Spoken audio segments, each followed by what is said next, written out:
더 빠르게, 더 강하게, 더 선명하게 행동하겠습니다. 조국혁신당 대변인 강미정입니다. 조국혁신당은 일하고 싶습니다. 22대 국회가 문을 연 지 어느덧 2주가 지났습니다. 조국혁신당 국회의원 12명은 일하고 싶습니다. 국민의힘은 법제사법위원회 위원장 등 특정 상임위원장 자리를 달라고 국회를 보이콧할 때가 아닙니다. 때를 쓸 때가 아니란 말입니다. 원 구성을 마무리하고 나라와 국민을 위해 일을 해야 합니다.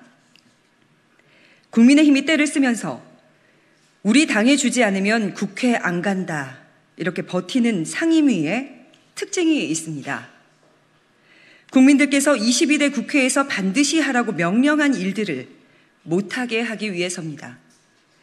국민의힘은 일하는 국회를 말하면서도 정작 해야 할 일을 막으려 안간 힘을 씁니다. 안쓰럽습니다.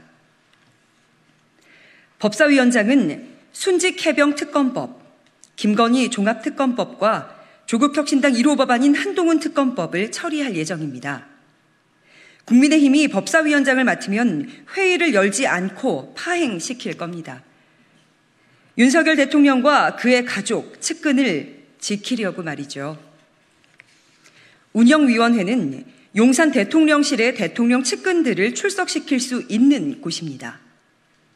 김건희 여사가 받은 수백만 원대의 디올백이 어떤 경위로 대통령 기록물이 되었는지, 지금 어디 있는지 등을 확인하려 해도 국민의힘이 위원장을 맡으면 회의 자체를 열지 않을 겁니다.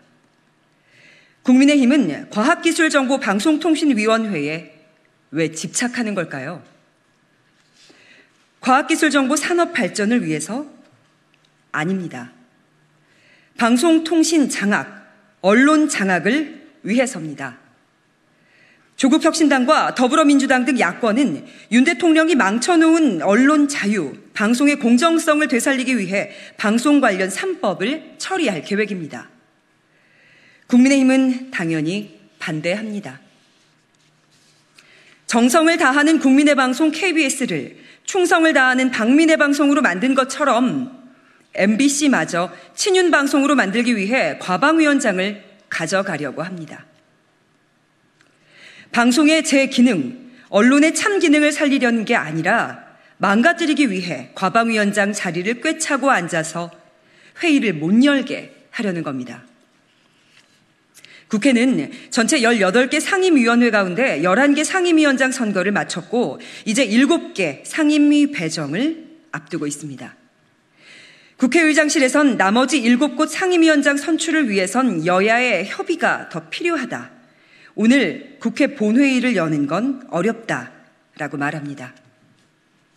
오늘은 참겠습니다. 하지만 국민의힘의 목리를 계속 두고 봐서는 안 됩니다. 조국혁신당이 권고합니다. 국민의힘은 부디 현실을 직시하시길 바랍니다. 앞으로 윤석열 정부가 야권의 도움 없이 통과시킬 수 있는 법안은 하나도 없습니다. 22대 국회 의석 분포와 상임위원장 배분은 지난 4.10 총선의 결과물입니다. 3년은 너무 길다는 민심이 윤석열 검찰 독재 정권을 심판하고 국정기조를 바꾸라고 명령한 겁니다. 그런데도 윤 대통령과 국민의힘은 정신을 못 차리고 공공연하게 여야가 합의하지 않은 법안에는 거부권을 행사할 것이라고 합니다. 윤 대통령과 국민의힘의 공언대로 행동한다면 결론은 뻔합니다. 올 연말까지 윤 대통령이 거부권을 행사할 법안은 45개가 넘을 겁니다. 윤 대통령이 이승만 전 대통령 12년 가까이 집권한 반면 윤 정부는 3년도 되지 않는 집권기간 동안 이승만의 기록을 깨는 겁니다. 윤 대통령도 국민의힘도 불행한 결말을 맞게 될 겁니다. 국민의힘은 더 늦기 전에 국회로 돌아와서 원 구성에 협력하시길 바랍니다.